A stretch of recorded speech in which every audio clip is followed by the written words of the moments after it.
today we're going to go deep on due diligence, and I mean go deep. We're going to talk about multifamily due diligence in great detail. But when you're buying a multifamily asset, you've got to assess risk. You've got to check everything out, right? You got to look under the hood. What's inflation doing right now? What's happening with interest rates right now? How well have they been managed? What personal property goes with the asset? What are the market conditions? So again, all this stuff we're going to go into in more detail. This is kind of an overview. If you don't know who I am, my name is Rod Khleif, and I'm host of the Lifetime Cash Flow Through Real Estate Investing. I hope you'll check it out. So let's get into it. All right, so what is due diligence?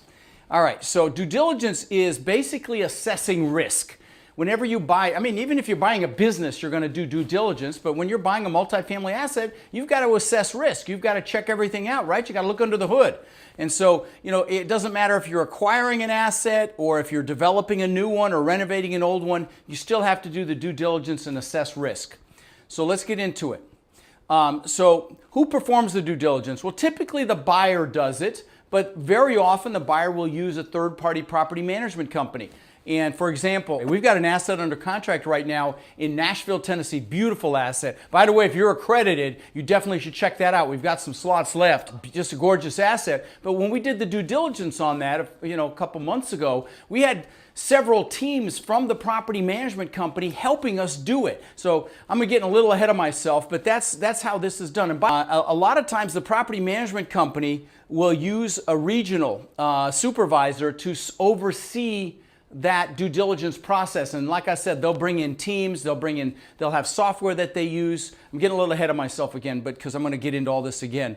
But very often the regional will oversee and maybe even manage that process, or you as the buyer will. Okay, like I said, they may be regional and they may bring in a larger due diligence team, a discovery team from a third-party property management company. So what are the types of risks that you need to look at? Now this top one is really timely, right? It's inflation. What's inflation doing right now? Good God. I'm in a lot of liquidity right now because cash is king when stuff like what's happening is going to happen, but it's killing me because inflation's eating it up. What's happening with interest rates right now? Today the interest rate went up again another 75 basis points. That's 0.75%. So you're assessing that. You're looking at management efficiencies. How well have they been managed? Like that Nashville asset wasn't managed well at all, so that means opportunity, right? What's happening in the market conditions? Obviously, lots of market condition changes happening right now because of what's happening economically and what's happening with these two things, right? What does the property need as far as physical improvements? Is there any obsolescence? There's something called functional obsolescence, and functional obsolescence actually is difficult to overcome because that's like small rooms, small windows, low ceilings, things that are hard to fix. All right, and then what's the staff performance like? And that's one of the problems at this particular asset that I was just talking about. And then there's what's the neighborhood or the community look like? Those are things, and is it changing? Is it declining? In our model, when we buy an asset, is we buy it and we hold it, and and then if the market stays stable or it continues to increase, we'll stay in until the cows come home, and then we'll refinance, give our investors their money back. But only if the market starts to go down, then that's a completely different story. Then we'll get out. This is kind of an overview of the things that we're going to talk about and dig into in greater detail. So what are you going to be looking at? You're going to be analyzing the rent roll, right? You got to look at the rent roll. You're going to be looking at the service and maintenance agreements. And I would put them all out for bid again. Are there any governmental compliance issues? Okay, is there a certificate of occupancy needed? Fire related? Things like that. You need to check online and see if there's any documents that have been recorded or issues or pending litigation on the property. Of course, you're going to do a full physical inspection. We're going to dig into detail on all this, guys. What are the potential tax issues? Obviously, the taxes are going to go up. That's a newbie mistake that gets missed. So, we got to look into that. And what's going on with the insurance? Have you put it out to bid? And what does the claim history look like? Okay. Are there any issues with the management company, claims from the management company? What personal property goes with the asset? What are the market conditions? So again, all this stuff we're going to go into in more detail. This is kind of an overview.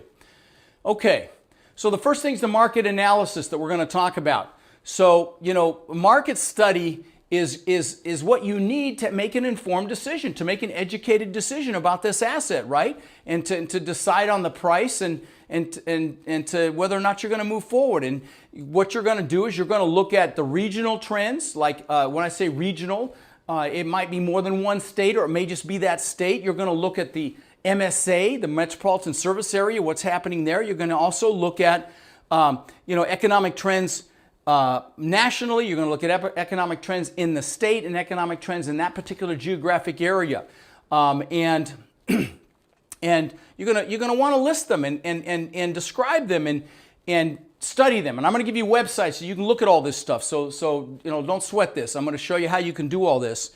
But these are the kinds of things. And again, don't be intimidated by this. Have fun with this, because once you play around with it, and that's the operative word, play. Once you play around with it, you'll find it's just not that bad once you get into it. It's not that bad to get into. So again, these are the three components of the market analysis. You're gonna do regional and the MSA. MSA would be like a Tampa or a Phoenix or a LA. That's a metropolitan statistical area is what MSA stands for. It's a big region. You're gonna do a neighborhood analysis. The specific neighborhood or submarket in that where that asset is. And then, of course, you're going to do an analysis on that subject property, the one you're looking at, the one you want to buy. So, analyzing a region. So you want to know what's going on in a particular, area. Types of employment or employers are there. What's the employment diversity look like? Because what's the number one thing with multifamily? It's jobs. Okay, so what's going on? And so you want to look at the economic conditions in the larger geographic area, see what industry is there, what factories are there, what's the demographic that's going to rent the asset that you're buying, and is there work for them there? So that's an example of what you're doing.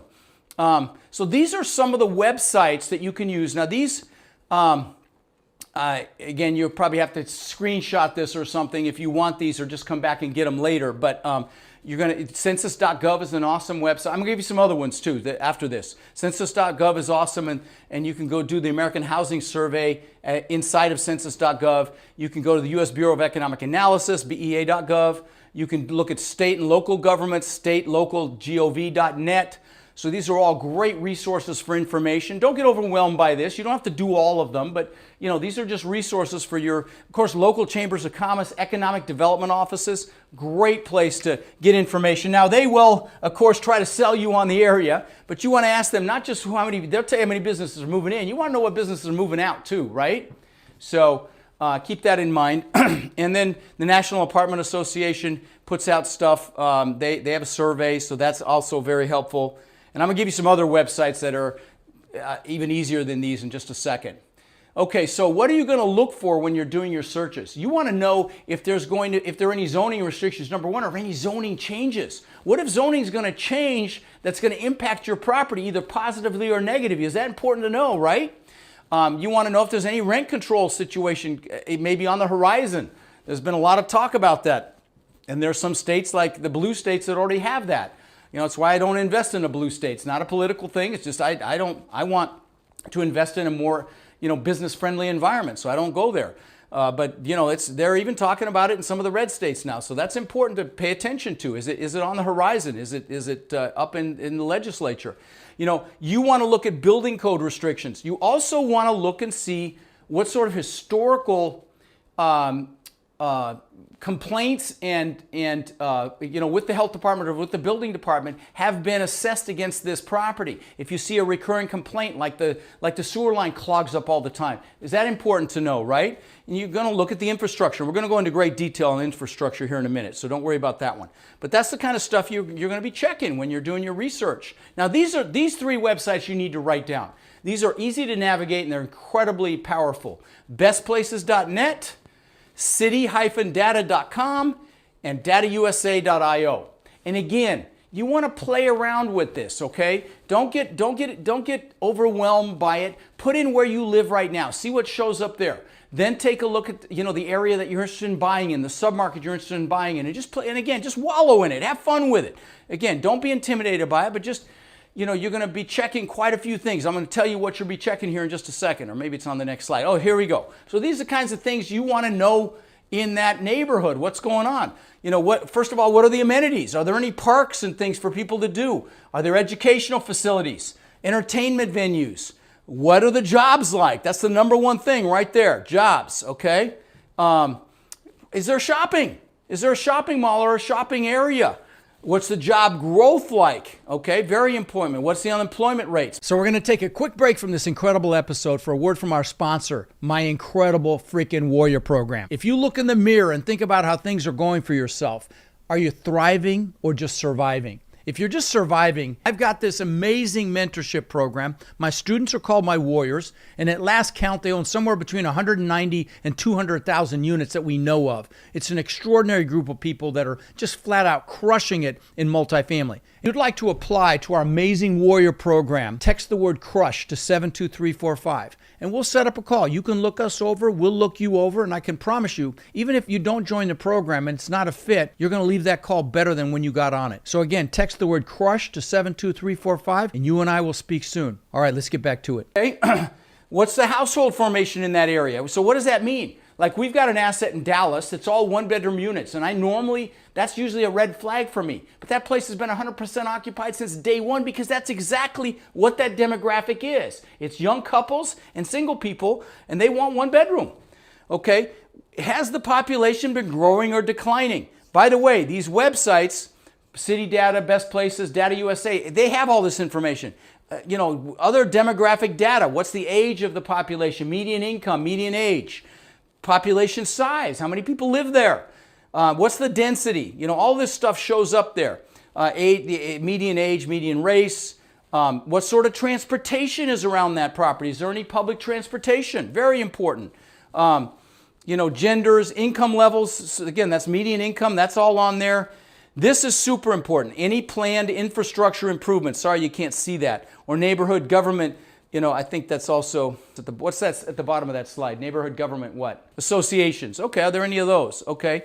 So, what's the rating of the schools? Are the schools great or not great? If you've got families like this asset in Nashville is all 3 bedrooms. And so there's lots of kids. Schools are really important, and it just happens to have fantastic schools. But that's super important. So these are the kinds of things you're going to look into.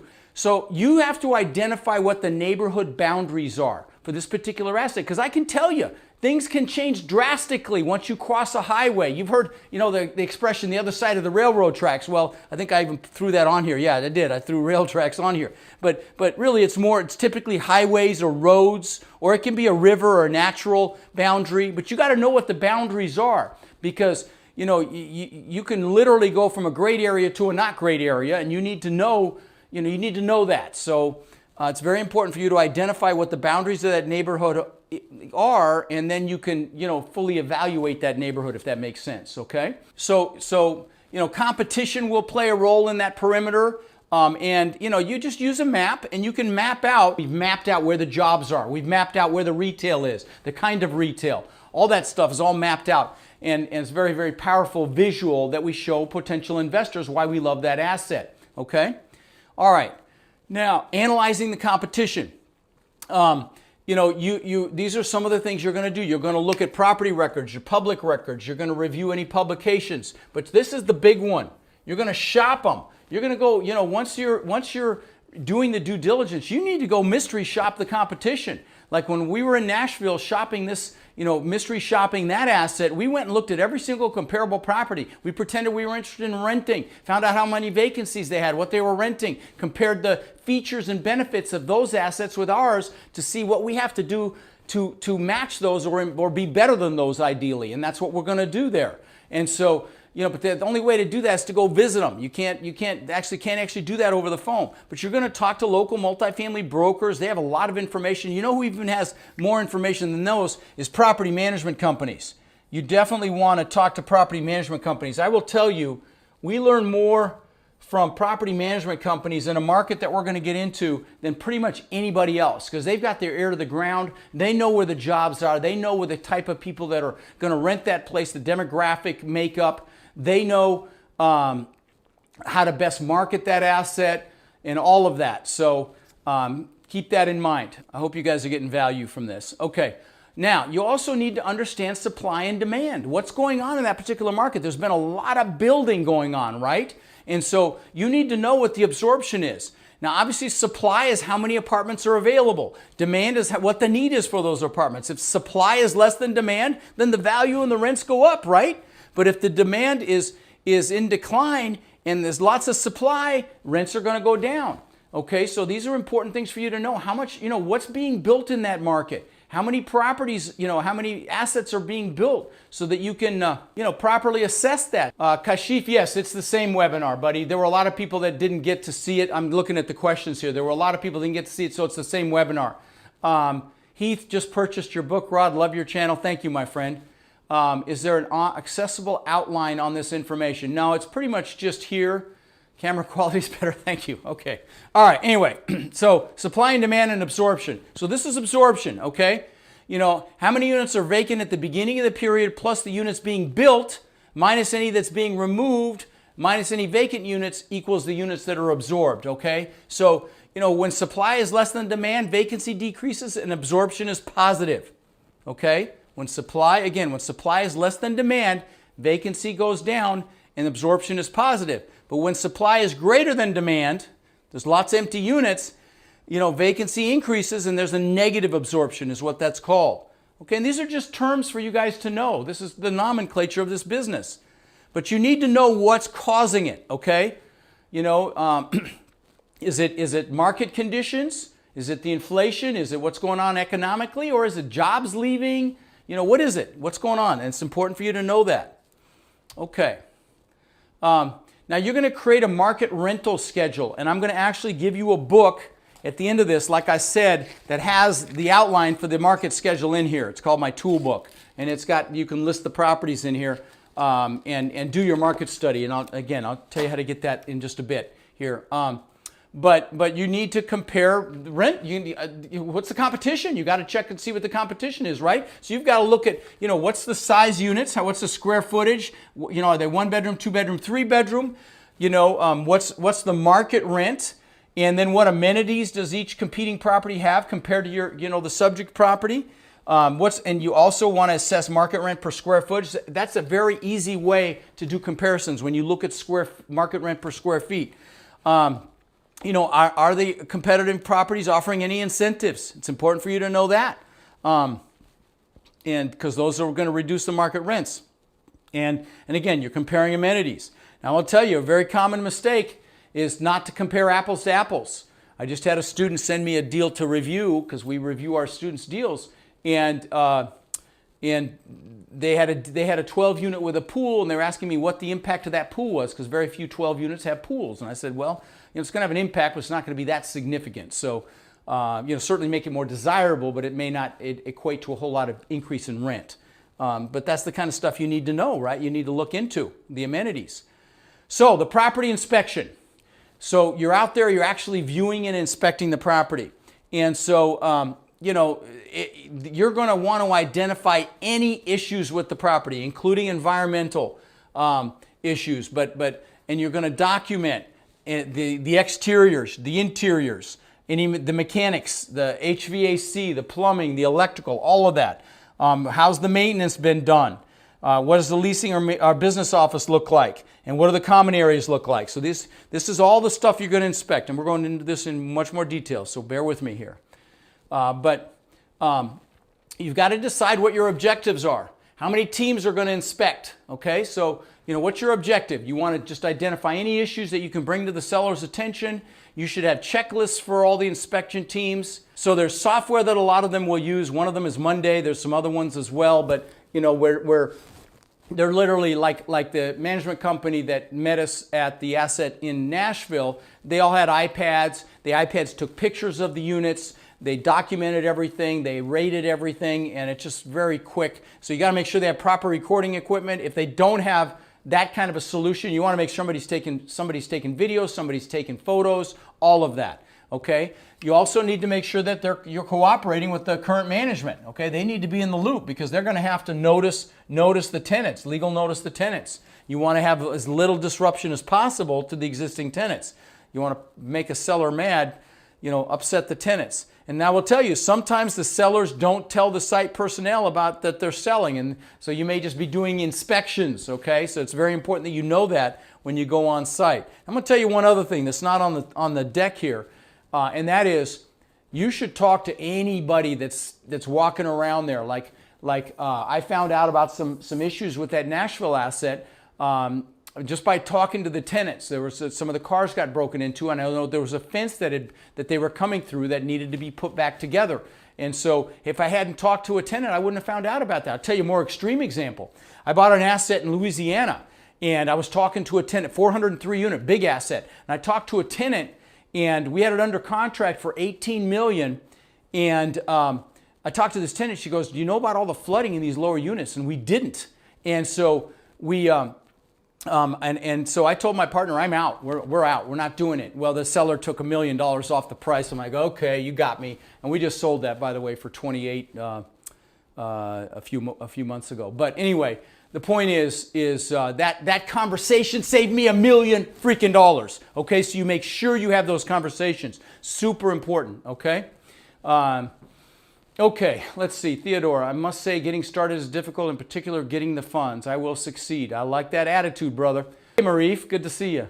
So, what are we looking for when we check out the property? We want to see if there's deferred maintenance, okay? Have they been taking care of the place like they hadn't with that Nashville asset? It was stupid stuff. There were plumbing leaks and things like that. So, you know, we lit a fire under them. They're fixing them now. Is there any economic obsolescence? Things that you can do to immediately improve the economic situation there.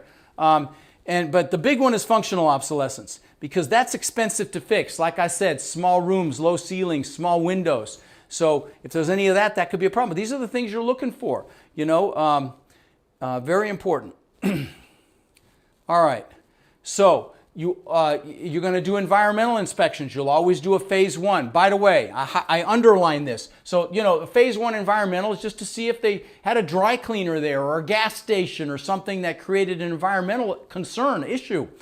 You always get a phase one, even if you're doing seller financing, because a bank will always require it. But if you're getting seller financing, of course, it's not required, but you're crazy not to do it. Why? Because here's the deal. Let's say there was a gas station 30 years ago and there's no evidence of it. You don't even know it was there. If you buy it yesterday and the EPA discovers the problem today, you're responsible, not the person that sold it to you. You are. Whoever owns it's responsible. It's a small price to pay to have some peace of mind. So I tell my students, you always get a phase one. Now, you know, you may, depending upon what you see, you may have to get additional inspections, environmental inspections or other inspections, okay, for sure. Now, if you've got any issues with asbestos, I would not mess with it. I would make the seller remove it, and with a licensed bonded contractor, then you'll buy it. Lead-based paint isn't as big a deal. It just has to be scraped and painted. Mold, the big thing with mold is you got to figure out why it's there, okay? Don't even worry about mitigating you know, the mold until you figure out where it's coming from. Now, very often it's negative drainage, where you've got a wall like this and it's draining in like this, or you've got an air conditioner that's leaking or a leak from another unit, but you got to figure out where the water's coming from first, and then you can mitigate the mold. It's easy to mitigate mold, but don't even screw with it until you know where it's coming from. But again, asbestos, make them fix it. Mold, not a big deal. You just got to figure out why it's there. Okay. All right, so when you're doing your inspections, these are the things you look for. Are there any hazards?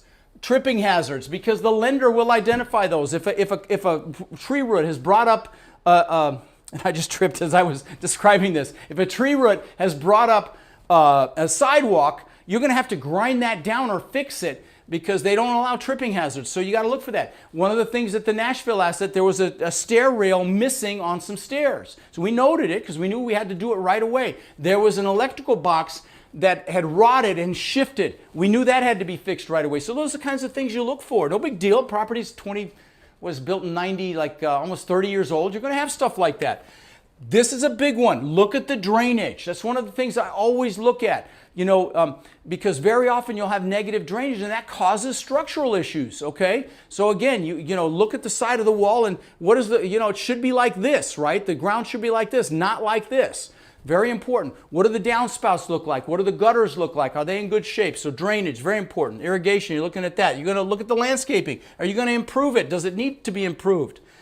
What do the garages and covered parking look like? That Nashville asset, the beautiful thing there is there's room for 3 additional 5-car garages, and there's a waiting list for the garages that are there now. So we're putting garages in. Kind of a no-brainer. How are the trash containers? Are they, do they have fencing around them? A lot of times they look terrible, and one of the first things we do is typically fence them in. Now, resident safety is hugely important, okay? What's the lighting like? Are there gates? Is it fenced? Is there a camera system? None of those things are great at that Nashville asset. That's the first thing we're doing, is those 3 things. We already have bids on them, okay? And we don't even close for 2 weeks. What do the drives look like? Do they need to be resluiced? The paved. One of the things to add value is striping and numbering parking lots. I give this example. We've got an asset in San Antonio. This is an awesome example. And we striped and numbered the parking lots, parking spaces, and then we told the tenants, hey, if you'd like your own personal parking space reserved, right by your units, $25 a month, you can have your own parking space. We had over 100 take it. You know what that did to our value? $800,000 increase in value by 100 people paying $25 a month more. That's why we love this business, guys. Okay, so you're going to look at that. Again, perimeter fencing. That's one of the things we always tighten up, okay, if possible. We had to fix a lot of the fencing on that San Antonio asset, and I just talked about this Nashville asset needs some fencing work done. We talked about gates, sidewalks, and you're going to do an energy evaluation. It's very possible that you can put LED lighting in, you can put water-saving toilets and faucets and stuff like that in, and it's very powerful. Hey, Alvin, good to see you, brother. Good to see you, my friend. I'm sorry I couldn't come to your event. I was out of the country. I'm sure the pictures look great. Craig, thank you, my friend. Yes, the boot camp is live streaming. Yes, you can watch it in your underwear and on a laptop. And again, it's $97 for 2 full days of training with nothing being sold. Kind of a duh. And guys, there is incredible opportunity coming, okay? Incredible opportunity in this business. So I don't care if you learn from me, but get up to speed quick, because it's coming. Okay. All right. Building inspections. Now, when you're checking out the asset, obviously you want to make sure that you're not going to have any major expenses right away. Roofs is huge. Okay. Now, luckily that Nashville asset has all new roofs now. What do the foundations look like? We were a little concerned because there was some sagging in some of the floors at that asset. We had a structural engineer go in there and told us how to fix it. It's no big deal. We've got enough money to do it. So, what's the facade look like? On the outside, the siding, there's like some missing siding on that Nashville asset. Easy to fix. We're going to fix it. But that's also called the building envelope or the skin. Okay. What are the windows and doors like? Are they going to have to be replaced? Decorative items like shutters and vents and things like that. Very often vents will get beat up on roofs, and so when you have if the roof if there are any question marks on the roof, have them check the vents and stuff and see, if some of those need to be replaced and buttoned up, because those will start leaking after a while. Okay. All right, mechanical inspections. You think that's important? Checking out the HVAC. If you got a boiler or a chiller could be $100,000 or more. Okay, yeah, you better believe it's important to check those out. So you're going to be looking at all the systems, electrical, obviously. If it's dated electrical, it might be aluminum. If it is, does it have pigtails? Because it'll arc, and insurance companies don't like fires, so that's a problem. Okay. What's the gas situation like? Water, sewer. If there are a lot of trees, you need to scope the sewer lines, okay? Very important to make sure that, the roots haven't destroyed the sewer lines. What are the HVAC like? If they're individual units, how old are they? It's about half the units on that Nashville asset we're going to replace. Okay, what's the fire safety look like? And safety in general, we talked about that. Internet is a factor. If they have elevators, of course, that's a factor. Irrigation. And we talked about, if there's a camera system, very important. If there's any controlled access to the units like gating and things like that, what condition is that in? The trash disposal, what's that look like? Very often when you've got dumpsters, the trash trucks will destroy the concrete or the pavement, and so you got to look at that. That happens a lot as well. So very important all this stuff is what you need to get, is what you need to check when you're doing your inspections. Okay, interior inspections, okay? Now, obviously you're gonna check all the individual units. You're gonna look up, down, and around and look at every single thing in those units and every room in those units. You're gonna take pictures, you're gonna video, you're gonna look underneath the cabinets, you're gonna run the water, you're gonna, in everywhere. You're gonna look under all the cabinets and see if there's water damage. You're gonna look in the HVAC closet or the water heater closet, and you're gonna see what's going on there. Has it leaked? You know, is there gonna need to be repair there? What's the condition? You're going to rate everything. You're going to rate the appliances. You're going to rate the cabinets. You're going to rate the countertops, the floors, all of that. Unless you're going to replace everything, and like we are doing on that Nashville asset, we're pretty much replacing almost everything. But that's what you're going to check when you check the interiors of these units. Typically, you'll take a picture of the unit number or start the video there, and everything behind that is that unit. And that may be the only time you're in that unit for a long time. Okay? Okay, Theodore, I'm finding that the mention of owner financing is met with disgust. That's just been your experience. I've helped people buy, one guy bought 500 doors from 3 different sellers with seller financing, buddy. So don't have that pre-frame. I promise you that you can buy properties that way. Okay, John is asking, where do we DM to lock in the $97 promos? Any one of my social channels, you'll get it, okay? John. Okay. All right, so you're going to also inspect the common areas. You know, is there a pool? What's the patio look like? You know, do the employees have work areas, or the maintenance crew have a maintenance room or maintenance closet or maintenance area? You know, their storage areas for the asset where they're storing old, you know, HVAC units and appliances and so on and so forth. Do they have recreational facilities of any kind? Playground, pool, shuffleboard, whatever. You're going to check all that. If there's any commercial component to the asset, self-storage, something like that, all that you're going to inspect. Super important. Okay. Okay. Now, what's the visible appeal of the property? How does it look from the street? How's the landscaping look? How's the paint look? You know, would you want to live there? What are the sight lines like? Can you know, does it look safe? Are there places people can get jumped? What's the lighting like? Go there at night. But is the property marketable? Okay, you know, what's your first impression? If they're not taking care of it, it could be a problem and you're going to need to deal with. But again, that's opportunity. Don't get, you know. Also, what's the signage look like? You know, we had a beautiful sign on that Nashville asset. It's brick. It's like shaped like this, but in the middle of it, it's got the name of the complex, and that sign's all faded, but the brick thing is freaking gorgeous. So all we got to do is replace that middle. So that's super important. You know, what's that exterior appearance look like? On that Nashville asset, there's a lot of white trim that's all, you know, beat up and faded, and it all needs to be painted, every bit of it. No big deal. That's one of the first things we'll do, and it'll immediately dress up that place. And of course, you know, what are you going to do on the interiors? You know, on that particular asset, like I said, if you can watch that, if you're accredited and you're just coming in, we are doing a presentation on that asset. There's still some slots left. We're raising 19 million. I said 18, it's 19. We're raising 19 million, but the returns are fantastic. Okay, projected returns. So yeah, you want to step back after all this, and you're going to go in there and do your renovations, your CapEx, improve the property. Will you have a marketable and property that will compete with the other assets in that market? Super important to know that, right? Super important. Okay, operational and financial analysis. Okay, you're not just doing the physical inspection. You got to check the leases and the contracts and everything else. Now, a third-party property management company will help you with this. They had a whole team do that for us on this Nashville asset. Okay, but you're going to be analyzing income and expenses, and you're going to be inspecting all the documentation for these tenants and for the asset. But you're going to look at all the income, rent, of course, rent, fee income for utilities, fees for garages, fees for pets, fees for cable, fees for late pays, fees for applications. All these things come into play on the income side. And then you might be getting fee income from laundry and vending facilities, very common. Income from furniture equipment rentals. We're renting washers and dryers on our San Antonio asset. It goes right to the bottom line.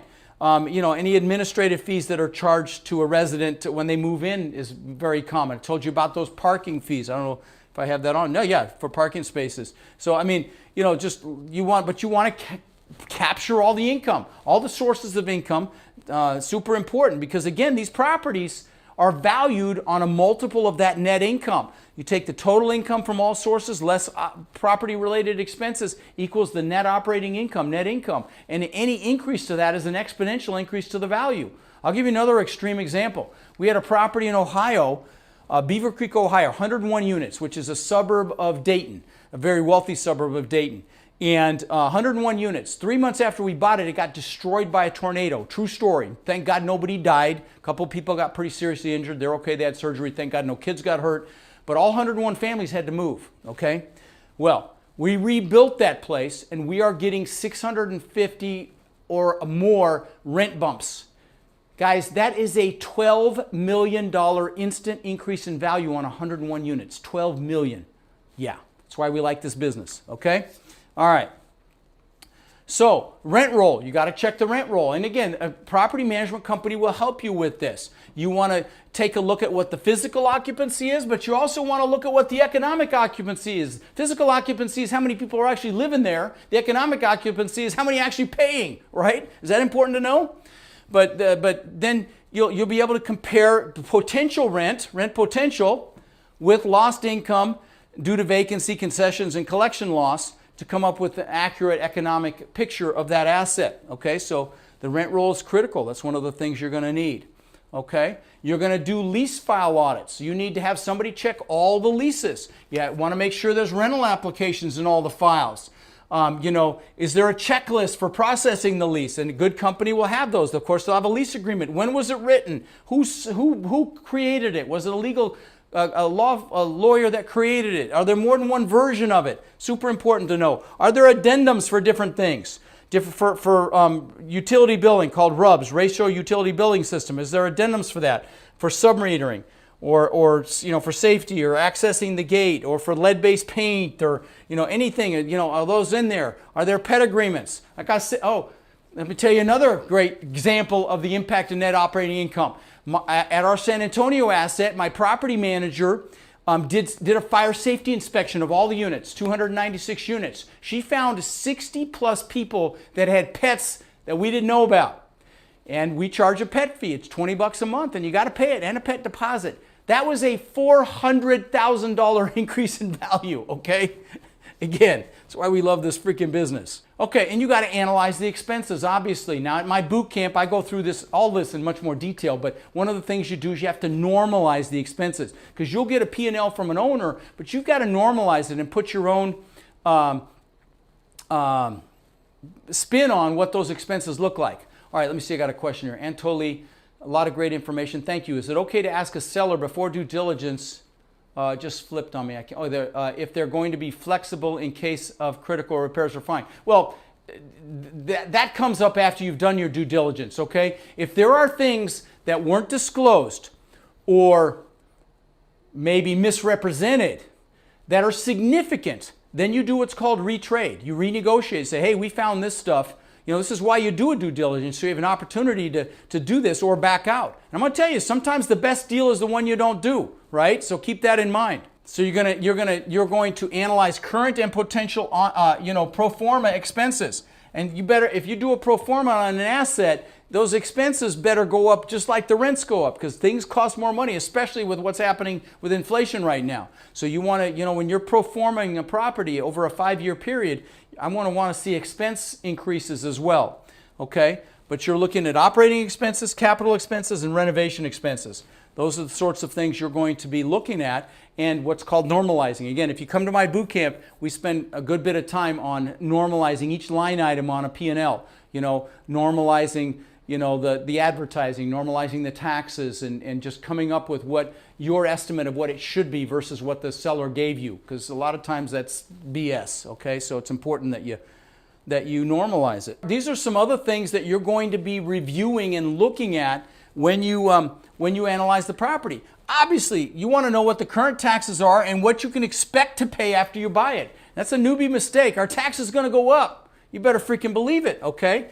What's going on with insurance? You should put the insurance out to bid, okay? And You should have a national broker. If you need one, let me know. I'll give you one. A really good one is one of my Warrior students. But you need to put the insurance out for bid because insurance has gone through the roof too, especially in some particular markets like Texas. It's crazy.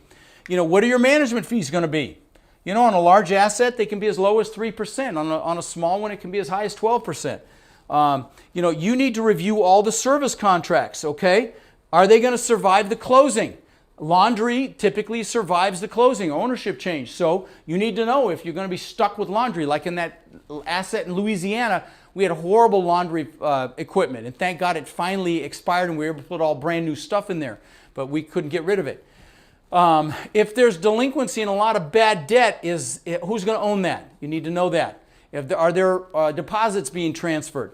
What are you getting as far as personal property? That asset that we got in Louisiana, 403 units. They had one freaking golf cart. I bought 8. Okay, I mean just stupid stuff. I had to buy a crane to put stuff on the, stuff on the 3-story roofs and. But what are you getting with the asset? It's important for you to know, right? So these are the kinds of things you're going to be reviewing and looking at. Okay, and then you're just going to evaluate and come up with a report or just study your results. And this evaluation should include the market and competitive surveys. By the way, I told you I was going to tell you how to get these books. This one's called My Property Toolbook, and this one's called Complete Comprehensive Guide to Multifamily Due Diligence. Again, these are not inconsequential books. If you go to rodslinks.com, in fact, throw it in the comments if you would, rodslinks.com, you can get these books, and they're incredible resources. And there's a lot of other resources there as well. My social links and all sorts of there's free books. There's my best-selling book there. You can just pay the shipping and get that. But anyway, rodslinks.com. So anyway, where was I? So you're going to do a regional neighborhood analysis. You're going to have your interior and exterior property inspections organized so you know how many of each you got to, how many units need this, how many units need that. Important to know. You're going to do your income and expense analysis after you've normalized the expenses and normalized the income. So you've got your pro forma. What did you find in the lease file audits? Was there any problems there? And then you're going to have budgets. A good property management company will come up with budgets and recommendations. I know I'm blowing through this kind of fast, but again, if you can, okay, I'm not going to get into property acquisition right now. I'll probably do that next week. But have a great week, and hopefully I added some value here.